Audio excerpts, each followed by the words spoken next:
मैं आकाश कुमार जिक्के आकाश मस्ती में आपका स्वागत करता हूं। आज हम लोग क्लास 10वां के हमारी वित्तीय संस्थाओं का ऑब्जेक्टिव देखेंगे जो एसएसटी चैप्टर का है। चलिए पहला ऑब्जेक्टिव की ओर बढ़ते हैं और पहला ऑब्जेक्टिव आपका है भारत की वित्तीय राजधानी किस शहर को कहा जाता है। तो भारत की वित्तीय राजधानी एक करेक्ट आंसर है, मुंबई को कहा जाता है। किसको बोलिएगा? मुंबई को, एक करेक्ट आंसर। भारत का केंद्रीय बैंक कौन है? भारत का केंद्रीय बैंक कौन है? तो याद रखिएगा बी करेक्ट आंसर है। भारत का केंद्रीय bank reserve bank of India है। नेक्स्ट अगला सवाल को उठाते हैं। अगला सवाल आपका है दीर्घकालीन ऋण प्रदान करने वाली संस्था कौन है?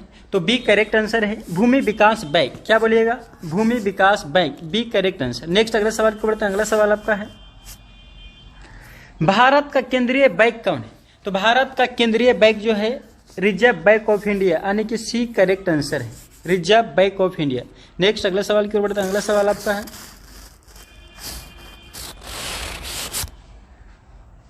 वाणिज्य बैंक की राष्ट्रीयकरण कब हुई थी? तो वाणिज्य बैंक की राष्ट्रीयकरण जो हुआ था बी करेक्ट आंसर है 1969 में।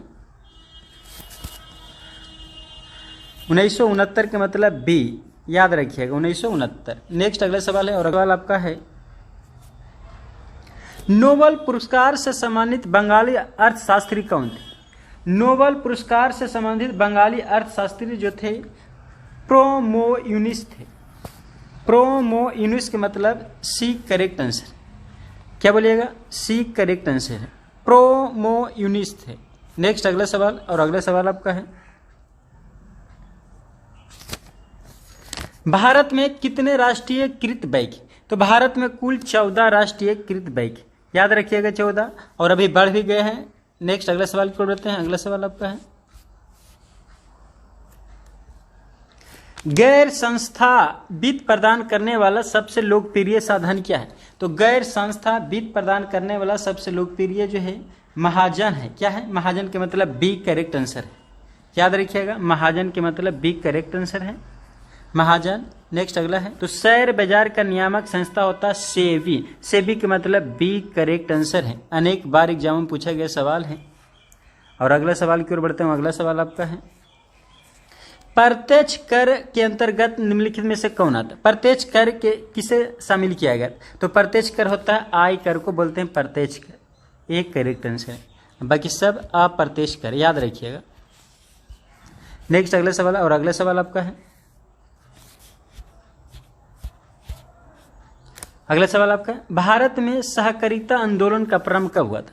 तो भारत में सहकारिता आंदोलन का प्रारंभ हुआ था 1904, एक करेक्ट आंसर 1904। नेक्स्ट अगला सवाल और अगला सवाल आपका है भारत में 1 रुपये का नोट जारी कौन करता है? तो याद रखिएगा भारत में 1 रुपये का नोट जारी जो करता है सी करेक्ट आंसर है। क्या बोलिएगा? सी, वित्त विभाग। कौन करता है? वित्त विभाग। नेक्स्ट अगला सवाल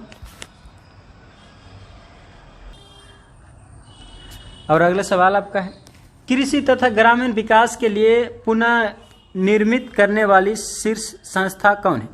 कृषि तथा ग्रामीण विकास के लिए पुनः निर्मित करने वाली शीर्ष संस्था कौन सी है? तो याद रखिएगा नाबार्ड। कुछ बोलिएगा? नाबार्ड के मतलब बी करेक्ट आंसर है। नेक्स्ट अगला सवाल है और अगला सवाल आपका है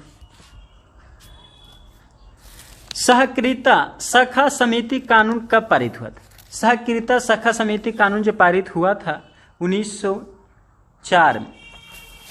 1904 के मतलब बी करेक्ट आंसर, 1904 के मतलब बी करेक्ट आंसर। नेक्स्ट अगला सवाल और अगला सवाल आपका है अंतिम सवाल। अगर वीडियो आपको अच्छा लगे तो वीडियो को लाइक सब्सक्राइब जरूर कीजिए। अंतिम सवाल आपका ग्रामीण बैंक के संस्थापक कौन थे? ग्रामीण बैंक के संस्थापक जो थे कौन थे? तो ग्रामीण बैंक के संस्थापक एक करेक्ट है, प्रोमोयूनिस थे। प्रोमोयूनिस का मतलब एक करेक्ट आंसर। अगर वीडियो आपको अच्छा लगे तो वीडियो को लाइक और सब्सक्राइब जरूर करें ताकि अगला वीडियो आपके पास जाए।